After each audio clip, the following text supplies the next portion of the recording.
धर्मशाला विधायकों पर आक्रमण घटना को नहीं प्रतिक्रिया रखिले समवाय मंत्री प्रदीप बल सामंत। यह घटना राजनैतिक प्रणोदित नुहे बोली अनुमान करुछि। एभली घटना हेबा ठीक हैला नहीं।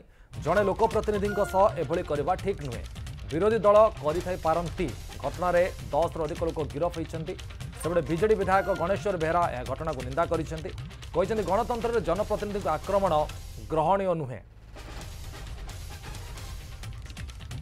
गंडगोल हेले सेमती हुए किंतु आगुरी यहाँ प्रायोजित नुह सी रास्ता रोक करते तेणु जदि ये जाऊँ समस्त हठात आसी आक्रमण करते अलग कथा होता किंतु यहाँ प्रायोजित नुह गोटे गंडगोल हो गंडगोल है पिस्तल छड़ेवा गंडगोल करवा पथर मारिबा काच भांगा यहाँ गोटे स्वाभाविक घटना हो गलानी तेणु हो किंतु ये सब जिन हवा ठीक है ना गणतंत्र नहीं ये एक दुखदायक घटना कौन से लोकप्रतिनिधि आक्रमण हवा को मान दिजा उचित नुहे कि कहीं घटला ता पछरे कारण कौन कौ मैंने संपृक्त तार तदंत जरूरी तार तदंत हो एवं तदंत पर कार्यानुष्ठान।